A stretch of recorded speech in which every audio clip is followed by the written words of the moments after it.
So where we are now in May of 2025, when I think Ark creatures that are great now and the greatest now, the Shadowmane always pops into my mind. While it has been severely nerfed since its release in Gen 2 back 4 years ago now. Can you believe Gen 2 is 4 years old now? It's absolutely insane that these creatures are 4 years old. I remember it literally like it was yesterday. But either way, the Shadowmane, an absolute powerhouse with amazing jump skills and amazing damage skills to top it as well. The only reason why I'm perhaps struggling to kill the scorpions, which I'll get to so later on, I can see them in the distance right now. The only reason I don't get to kill those in this B-roll is because the levels are really imbalanced on some of my worlds, and some things are like level 1500 and some things are like level 2. I really need to fix it at some point, but either way, these scorpions are insane levels. But you can see that bar's filled up in the bottom, and you can see that super attack and that super damage has come through.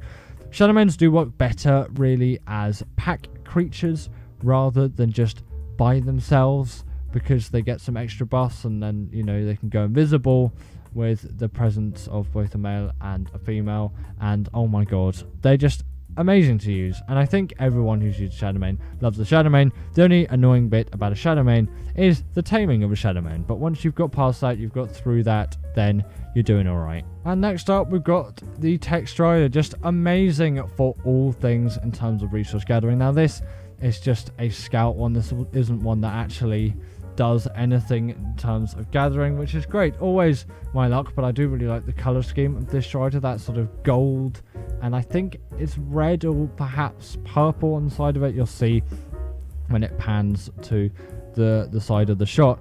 But yeah, the scout one's still reasonably useful, but it's just perhaps not one that I'd use. I'd rather use one of the gathery ones, and the gathery ones are why I put it here. You can see that purple there, absolutely amazing color for the Strider. I think comment below what you think of that color of the Strider, but they're just powerhouses of just absolutely amazing gathering, and it's like gathering like you've never gathered before. The gathering skills on these things are amazing, and that's a lot of me saying gathering, but that is what these creatures are about. If you could summarize the Tek Strider in one word, it would be gathering, because their skills in that department are so great. Perhaps not the scouting one that we've got here, perhaps the wrong example to use for this video, but the luck of the spawn command is always down to what you're going to get first. Perhaps I could have cycled through a few until I got the one which I perhaps would have wanted a little bit more. They do a pretty hefty amount of damage though as well. They're reasonably decent combat dinos too, which you might not expect at first sight. On to ASA now. We've got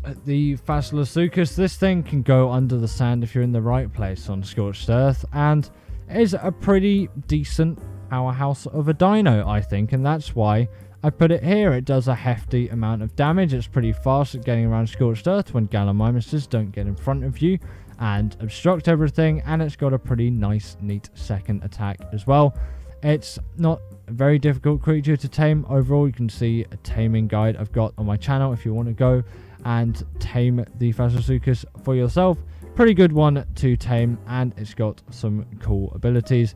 It's a little bit like a Reaper in some regards with that burying aspect, and there's also that creature from Ark Dinos, which I can't remember the name of, but I'm sure some of you will, that sort of is like a shark that swims like in the sand as well. It's not called the Fasolasuchus, it is something else, it is something different. I know a lot of Ark Dinos creatures are now in Survival Ascended like the Deinonychus, but the Fasolasuchus certainly isn't now when you can see it buried underground there, and then it will go fully underground like the Reaper does when you bury it underground. But you need to be under a certain sand type if you want to ride it while you're doing that, at least as far as I'm concerned. That's how it goes. I wasn't in the right region to show you that in this B-roll. But the Fasolasuchus, great powerhouse and just great creature to have around in 2025. Next up, we've got the Gigantoraptor, sort of like in a way the Maewing before we got the Maewing, in terms of like the breeding capabilities of what this thing can do, and its feather being useful for breeding capabilities as well. It can carry creatures.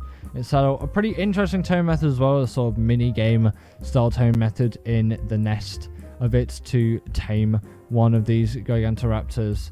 At least that's the way I did it. You might be able to get a knockout on an adult one, but I don't think that's the case. It's basically the Terror Bird on steroids, this thing. Like, they're great damage dealers as well. Absolutely vaporized that Titanoboa there. Just went out of existence. But yeah, great damage dealers around. They're fast, they're speedy, they can get around the map with haste, and they're just generally good Ark creatures to have around. Good transport mounts and good for those breeding capabilities and breeding and raising opportunities for people who like to breed a lot of Ark Dinos out there. That's occasionally me, but not always me. You can see the vultures feasting on the back there. But yeah, Gigantoraptor, interesting, cool taming method and creature which is great to use in Survival Ascended. Next up, we've got the Zaxinus from the depths of Ab is where I decided to record this, as I thought, why not record this on Aberration? I could have recorded this with the Ark Editions mods just on Survival Evolved, but I thought, why not do it in Ascended, since it's natively in Ascended. And just what a cool creature with its bite ability, doing insane amounts of damage, and you'll see it's flopping a little bit later on. Also, what do you think of the water in Ab in these pools? I think it is so much better than what it used to be. You know, that green murkiness really matches what Ab should be, I think, and you can see how quickly it absolutely demolishes that Spino through all the bubbles and the murky water.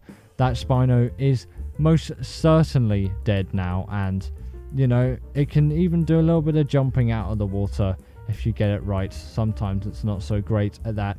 Agile, fast creature, and you're going to see it's flopping in just a little bit, which I think is just so funny, going around and flopping on land, and you can flop around and do all of this stuff. Camera angle's a little bit awkward perhaps because it's not perfectly central sometimes when it's jumping around, but it is there. Wasn't earlier. Sometimes it's a bit worse than others. Just look at that flopping animation.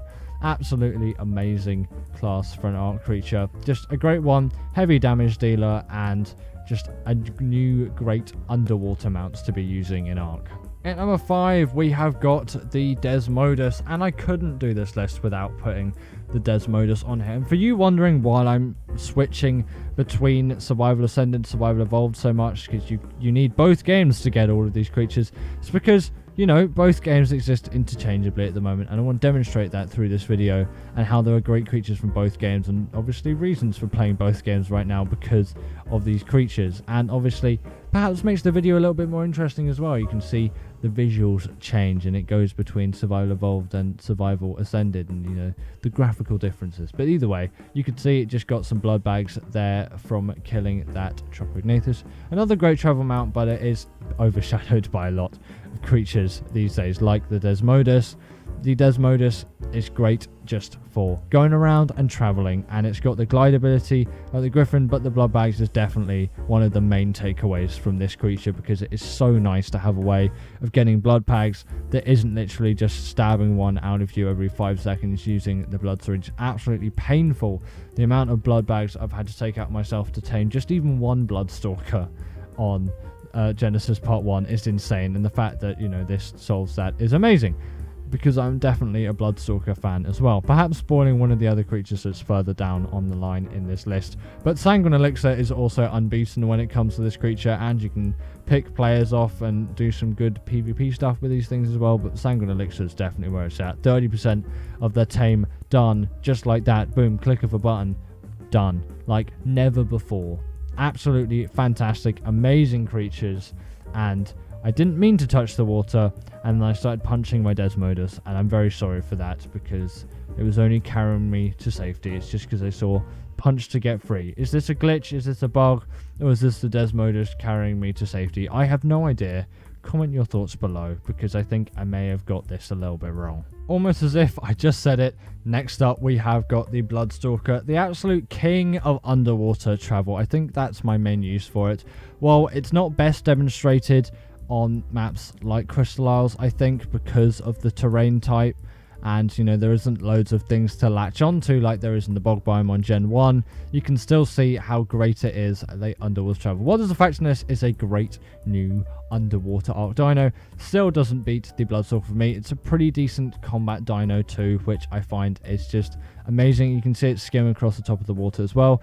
You've essentially in a way sort of got the Awesome Spyglass mod built into the Bloodstalker as well. You can see the aggros of the creatures. You can't see the stats, but you can see the aggros. Same tame method as the Bloodstalker, needing blood bags, and then they'll pick you up, suck the blood bags out of your inventory. But because of the Desmodus, these things have become much easier to tame nowadays. So I'd recommend getting a Desmodus first, and then getting yourself a Bloodstalker. Both obviously exclusive to Survival Evolved at the moment, not being in Survival Ascended for a while yet, I think. Well, Gen 1's sort of next up for Survival Ascended. Well, not quite next up, but, you know, you get Bloodstalkers reasonably soon for ASA. Much sooner than we'll get Desmoduses and Fjorda in Survival Ascended, certainly. So you're going to have to wait a lot for the Desmodus. The Bloodstalker, less so. So if you've got ASA, don't worry too much. You'll be seeing this creature reasonably soon. I don't actually remember when the dates are, but maybe end of this year, start of next year, I think perhaps is when you'll be seeing this creature hit Survival Ascended. Absolutely fantastic one though, and I simply had to put it here on this list. At number 3, we have got the Deinonychus. Seems really weird me putting the Deinonychus in number 3, because I always tend to put it at number 1 in my top 10 lists, and so many of my top 10s of best Ark creatures and whatnot. The Dine is at number 1, and it's always at number 1, but it's been topped by 2 creatures for this list today, because I thought, these 2 creatures, I think, are just better now in 2025 and at this stage in 2025. Just right now, I think there are two creatures which are better than the Dine. So I'll get to those when I get to those. But yeah, the Dine is certainly a great creature. And although I fail to grapple onto this Bronto and then fail again to grapple onto this Bronto because of my terrible stamina control, the Dine is absolutely fantastic with that bleed damage, and in bosses that can become incredibly useful. Do make sure to keep that stamina topped up, however though, but they are fantastic creatures for dealing bleed and general damage. In a pack, they're amazing. They can climb walls. Their only real downside is their swimming abilities. You'll see that in just a little bit. Their swimming is perhaps a little bit subpar, you could say, but well, you know, their swimming is perhaps subpar, or it just is. It's not perhaps subpar, it's just, you know, what you'd expect. It's pretty mid, to be honest. Everything else they've got going for them is at the highest level. You know, they are amazing attacking dinos. They're great for any sort of boss stuff. They're fast, agile creatures on land. They don't take full damage. They can climb walls. A little bit more finicky than something like the Thyla, but just absolutely amazing dino all round, and I had to put it here on this list, even if it wasn't number 3, and there are 2 creatures which I put a little bit higher than it. At number 2, we've got the Ling, and although I haven't used it that much, I had to put it above the Dine. I sort of feel bad for putting it above the Dine. Like, should I have actually put it above the Deinonychus? But it is just a really nice thing on Gen 2, not Gen 2 Ab, on Ab. In Survival Ascended. What the hell am I talking about? Like, this is a pretty neat creature in my opinion. I expected it to be bigger the first time I tamed it. I don't know if, like, maybe that was not, like, I don't know if, or let's say I don't know if that was what other people thought it might be. Did other people think it would be bigger? Because I saw the scale and I thought perhaps it might be a little bit, you know, bigger than what it is. But it's got some pretty nice abilities. It's got a general bite, then, you know, it's got those fire feathers, and it's got a rupture ability, and it can cycle those feathers. So, you know, it can sedate, and, you know, you need biotoxin for that. It can slime stuff, you need sap for that. You can poison, you need nameless venom, and it can do volatile stuff with congealed gas balls. And then it's, you know, it's got an aim mode as well. It's got dash, it's got glide and latch as well. You can see the controls on the side. You need a control scheme for this creature because of how much there is, but pretty good creature with some great stats overall. Maybe not the most damaging creature, it's not the biggest, like, sort of badass sort of attacking mount out there, but I really like its movement, its versatility, and what it adds to Aberration, because I'm going to be using this thing over the Rock Drake a lot of times. And, you know, if I'm playing ASE, I'll use the Rock Drake. If I'm playing ASA, I'm going to be using the Ling. Hopefully that Basilisk just doesn't notice me. And in at number 1, I've got the Maewing / Maiguana. The Maewing is still my preference, even though they're basically the same creature. The Maiguana just has a slightly shorter milk distance limit. Bit of a weird sentence to say. The Maewing is still my preferred creature. the Maewing is just the reskin of the Maewing, and personally I get why it's in Survival Ascended, but it wouldn't be my choice to be in Survival Ascended, because, you know, why not just wait until the Maewing comes out? Because then when Gen 2 comes out, now we're basically just going to have 2 Maewings in Survival Ascended. Gets a little bit more complicated, but I guess it gives incentive for people to get Strauss. It's not just all about gliding going down though. You can go up if you get a pretty nice bounce. You can get some extra additional height there. They are just the kings of all things traveling, and there's some pretty decent berry gatherers as well. Whenever I'm out, I'm always using a Maewing for berry gathering. I never really use anything else for berry gathering, and when I was playing a little bit of Strauss, I was using the Maewing for those exact same uses. It can glide straight through resources, doesn't harvest them, but it means that they certainly can't get in your way, and it is great for people who love to do breeding related stuff as well. If I get off here, I can show you the sort of nursing ability, and you can see the realistic milk animations, which are also present on the Maewing. Still disturbing to me. You can hold 4 creatures in the Maewing or Maewing's saddle, and then you can see the area here. I'll show it up. You can pick up those babies, of course, but we don't have any babies to show. So here's the area. If I go into K mode briefly, you can see that's the area. It's slightly, you know, not quite as large on the Maewing. Have no idea why, but it's just not quite as big. It's got about a third knocked off it, so it's slightly smaller than the Maewings. But apart from that, basically the same creature, just a reskin of another. But they are the best creatures in Ark at the moment, I think, because of their amazing traveling, great swimmers as well, and great berry gatherers. They can glide on top of the water as well, not quite as majestically as the Bloodstalker, but still absolutely fantastic creatures all around, and I wouldn't change anything about them. The best bang for your buck Ark tames, so without further ado, let's get straight into it. In at number 10, I've decided to put the Theory, as I find this is just generally a really nice Ark creature to have, and being quite a simple knockout tame and relatively easy to trap with no issues whatsoever, and with obviously basically just one step in the tame method, which is knock it out. You could say 2 if you say feed it, but on top of that, it really is nothing else, and it is just such a versatile creature. It is a great one for doing the dragon boss fight on the island, obviously, as it is particularly harsh to carnivores, and this being a herbivore which also deals loads and loads of damage, it does work very effectively in that given scenario. And on top of that, my favourite attribute about this creature is its great fibre gathering. Often you can find loads of herbivores out there that will gather berries for days, but no fibre. Obviously the moss chops does exist as well. Depends if you get lucky, if you will tame one of those. Another great suggestion, although maybe not the bang for your buck Ark tame, considering that they can be a little bit of a pain to tame if you don't find the right ones. And, you know, especially if you're playing unofficial, it can be pretty frustrating sometimes, but they're great fibre gatherers too. Just, I really like the way the Theory does it, and the Theory, in my eyes, is quite easy to tame. Yes, you do have to be level 69.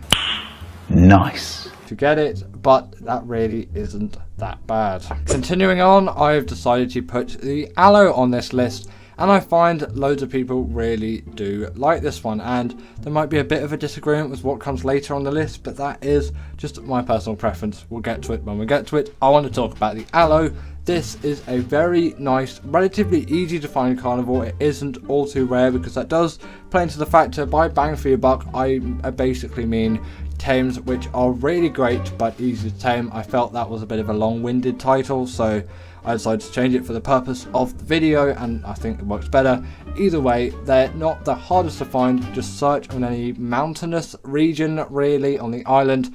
Ridiculously easy to find in the Highlands biome on Ragnarok, though you should have no issues whatsoever. They'll usually be in packs of 3, and the highest level will be determined by the one which has the alpha pack buff, and that's probably the one which you're going to want to tame, or you can just tame all 3 as long as the other 2 aren't really low levels as well, and then you can instantly have yourself a pack of allos. Sometimes, no matter the level, it is still worth it just to get yourself a pack of allos to get that pack buff, as yes, you do need 3 to make a pack of allos, and I'm pretty sure in Ark a pack of anything. And once you've got it, it is a very powerful, nice, easy to use carnivore that is versatile, very mobile, very efficient to use. I might have already said that, and they do a heck of a lot of damage, and the bleed ability as well. Sadly, that doesn't affect bosses in this case, but still, you know, there's another creature on this list which does that exact thing, and it's there for said reason. They still have the bleed ability though for all other creatures, and are great boss fighting ones because of their reasonably high health, quite nice mobility, and very high damage, especially considering their size and ease of taming. So the Spinosaurus, an all-time favourite of mine, and I was contemplating to put the Rex here instead. I guess there's a brief honourable mention for it, but I always did prefer this creature, and I still do prefer it, and I use it in pretty much any scenario where you might want to use a Rex instead, which is boss fighting scenarios. I just love this creature for them. They are just so much more mobile than a Rex, and they tend to do a little bit more damage than a Rex as well, and once I bred them up a little bit and got some health mutations, their health is pretty much incomparable. Yes, you could probably get some higher health on a Rex, but still, that health is easily high enough for pretty much any boss fight in the game, apart from obviously all of the bosses on Extinction. Just use a Stego for the Forest Titan, which I've never actually done before, but apparently the TLC ability it got, the Impaling, is absolutely OP.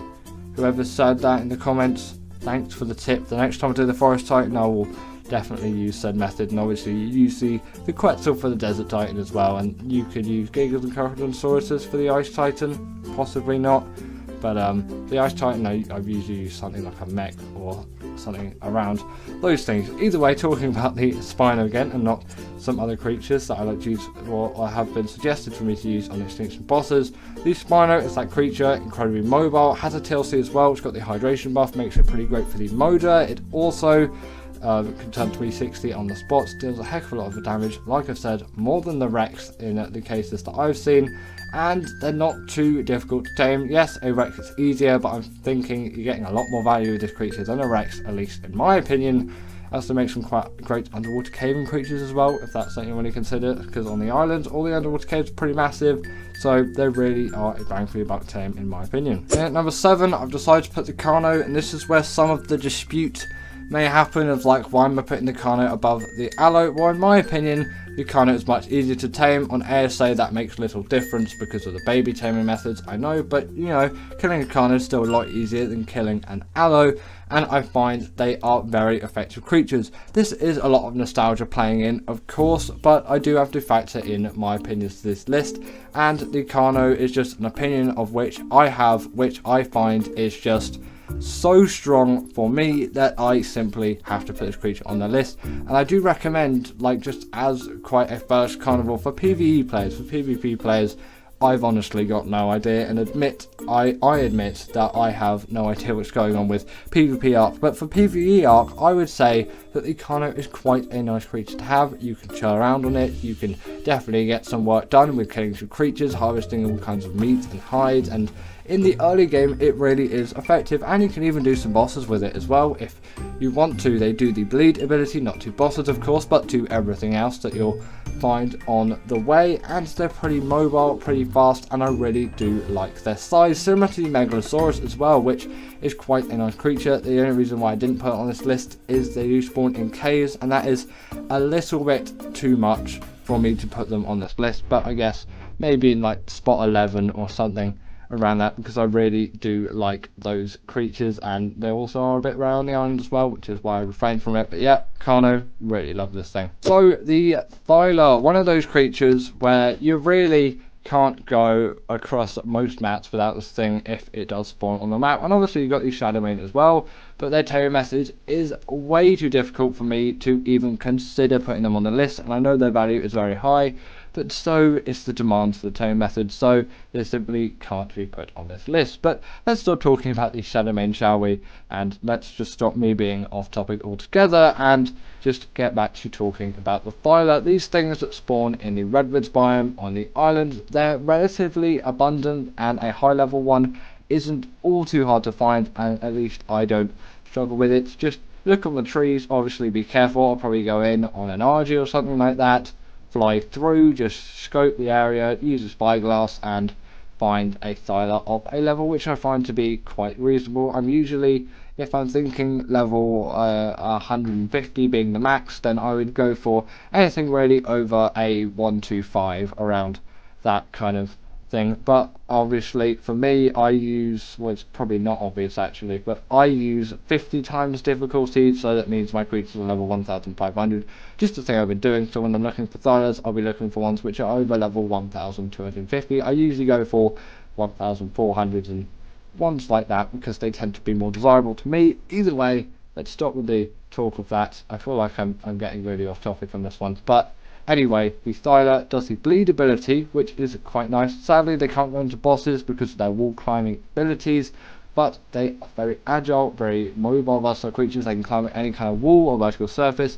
Really does make them effective mounts, and that is why I decided to put them on this list, as they are a very basic knockout tame. At number 5, we have got the Crystal Wyvern, and come on, it is very deserving of the list, at least in my opinion. Some of you may be like, well, the Wyvern just has to be better, doesn't it, the normal Wyvern, because it's got a harder taming method, and you know those Wyverns must just be better generally. And I find that is a common misconception, at least from what I've heard, and the Crystal Wyvern is one creature which I find is really disrespected.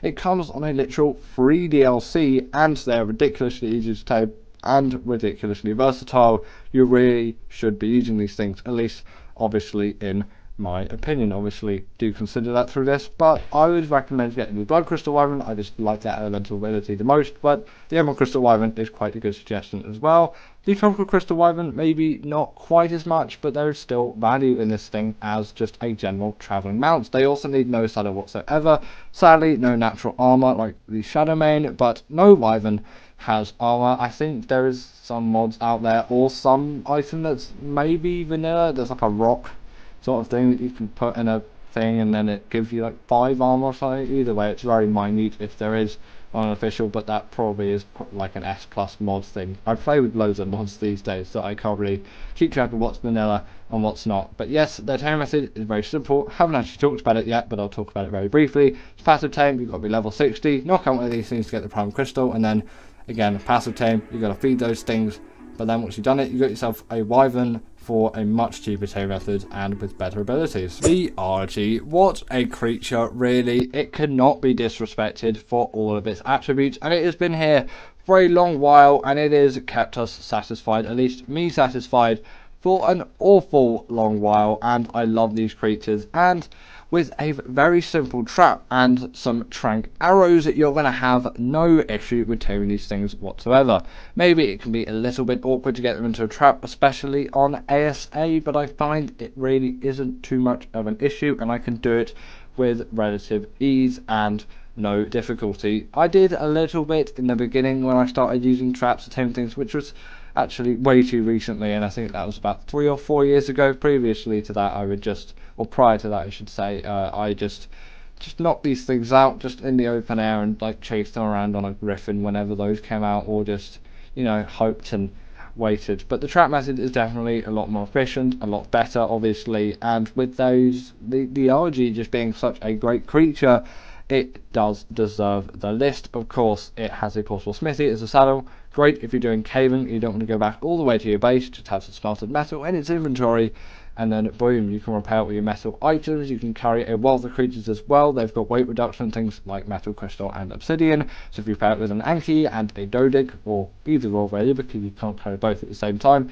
you can get yourself loads of metal, crystal, stone and obsidian, and even more flint and wood and thatch and all of that. They also do have a nice regen buff as well. If you kill something and eat said dead body, it will come in a lot more handy than you might expect. At number 3, we have got the Baryonyx, and I really do love this creature. It is just so deserving of this spot in my opinion. It is the ideal caving creature for me, and with a simple knockout tame like this, it really does deserve to be on the bang for your buck Ark tames. It is the only real downside, I should say, to its tame method is the fact that it spawns in swamp biome, and it can be particularly hostile, especially with rhinognators and all of those things. And obviously you do need fish to tame this thing, but I don't find that is too much of an issue, as coelacanths are very abundant from all of my exploration of the Ark map. You really shouldn't worry about that too much. And then once you've tamed one, you've got yourself an extremely agile, mobile tame, which is capable of just an awful lot. It is the best caving creature, like I've said. Yes, you can say the Shadowmane is great as well, but the fact that this is so much easier to tame and a lot more accessible to people considering the map that it spawns on, it really just takes the crown all the time, and it still does not fail in the water. The Shadowmane is a great underwater creature as well, but the Baryonyx definitely can do it as well. Obviously, it's a bit of a pescivore in a way. It eats fish. You would expect it to swim very well, and it can stun creatures the size of a Megalodon with its second attack. Very nice, neat creature. At number 2, we've got the Deinonychus, and you might be saying, well, the Deinonychus is much harder to tame, and it's not just a simple knockout one. Well, yes, but I find if you have yourself a grappling hook at hand or some kind of basic flyer, then this one really isn't either. Essentially, go to the Chalk Cliffs on Vaguero, a free DLC, so very accessible to everyone apart from, I think, Switch and mobile players at the moment. Not sure with the DLC situation for Switch players at the moment. Do you have Vaguero or not? Comment that down below, but mobile players, of course, won't, you know, what mobile be like. Hopefully that gets revamped for all of those people waiting on it. But yes, then once you've done that, you're going to want to raise that egg, and it can be done with just some torches to start off with. Unofficial, yes, it will be a pain because it will take a lot longer, but I find if you're playing on single player, this really isn't too bad of a tame. And your first one, you don't need to worry about imprints and all of that. You could just get one, and you can still reap a lot of the benefits because you're probably not going to be doing bosses when you're like level 40, level 50. It is a little bit later on, but if you get that bit of a grind on in the early stages on Vaguero, you can get these things pretty quickly within 5 hours, even if you're like really going for it. And if you're really going for it, you could probably get it in less than 2 hours, depending on what your rates are for your raising, because I am factoring all of that into the time as well. Once you've tamed one, they can deal bleed damage to bosses, which is just so OP. They're great traveling mounts. They can scale any kind of wall, vertical cliff. They take no fall damage. They have the pack buff, and in my opinion, they're not too difficult to tame. Just takes a little bit of effort, but then apart from that, you're going to get yourself the best bang for your buck, apart from the creature which is next on the list. And at number 1, we have got the Maewing. Considering that their saddle is unlocked at level 18 and they can be tamed with some trank arrows and just a couple of signs to trap them in, then these do have to really top the list. They are the best travelling mounts out there, hands down. Nothing can beat them. They are fast, agile gliders, yes, not flyers, but still, actually, with the Maewing, if you get the technique right, you don't need an awful lot of elevation, if any really, to keep them gliding over those flatter plains. I have got it in a bit more of a higher gradient area just for the purpose of the B-Rock. Kind of makes it look a little bit more impressive with everything kind of gliding around, but the fact they're unlocked at level 18 in terms of their saddle level, it is absolutely insane. And you'll find with Gen 2, a lot of creatures are very OP, and this is actually, I'm pretty sure, the only Gen 2 creature on the list, but it really is the best bang for your buck Arc tame. Just so easy and so effective. The best travelling mount out there, like I've said. They also do act as a portable feeding trough, so for you people that do loads of breeding out there, these are going to come real handy. The Gigantoraptor will help out as well, but maybe not quite as much as the Maewing, especially considering how much easier the Maewing is to tame. I know I keep going on about it, but it really is so easy. And they can also glide across the top of the water, not the worst swimmers in the world, and gather berries too. So thank you to my wonderful patrons Katerina Puchkova, Karina Thorne, Dominic Maciejuski, and Ethan Tapia, who have all supported me through Patreon or through YouTube memberships. If you want to join this list, then go join Patreon or YouTube members, but thanks to all of these guys.